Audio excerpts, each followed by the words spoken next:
the experience of sovereignty, the dynamics of sovereignty are, and the consciousness that informs sovereignty, the quality of consciousness is on that spectrum of evolution.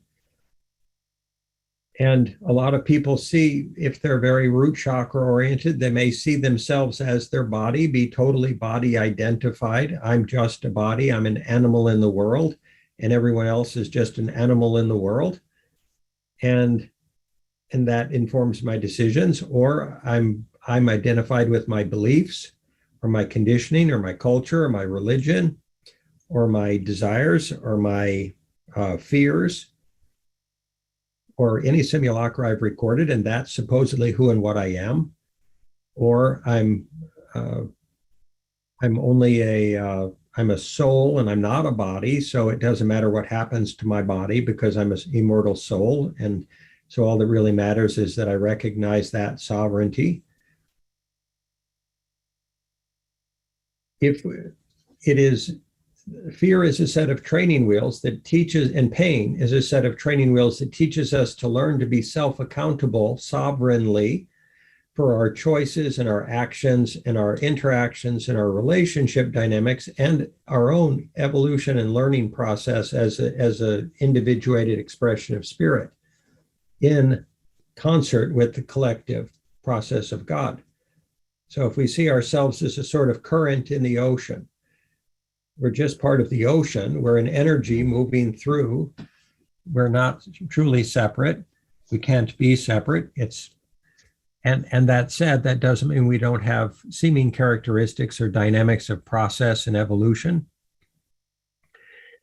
It doesn't mean we don't have free will. It doesn't mean that we don't get to operate from that free will on an ongoing basis if we choose to. We can believe we don't have free will and then allow the rest of the currents in the ocean to push us around. It's not that one current is better than another current in the ocean. And the dynamic of sovereignty and all of its evolving permutations mixes with culture and cultural dynamics and values and process and tradition and history and conditioning and consensus consciousness dynamics,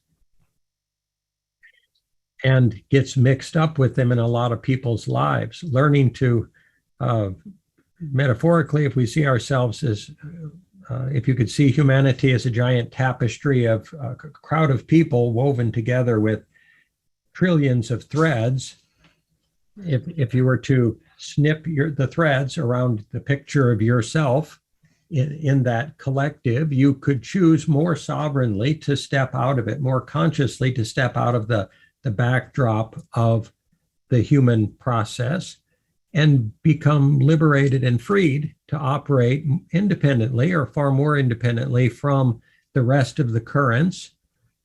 And that wouldn't be to empower oneself to get money, power, fame, control, safety. It would be liberation, to simply allow you to co-creatively participate in the process of God in a way that you felt more interested in or more joyful in regard to, or that was more resonant with spirit in a conscious way. So sovereignty as a process, ultimately as a process of resonance with spirit that's consciously understood and comprehensively embodied and maintained in a self-accountable way, we would suggest is perhaps a point of view that would be helpful. And that is not the point of view that most human beings operate from. So how to remain sovereignly conscious and to kind of run between the raindrops of humanity and not get rained on, it's a challenging thing, and it is feasibly accomplished and is worthwhile. And it's excellent to model for others because it offers them opportunities for evolution and learning and growth as a soul that would otherwise not be available.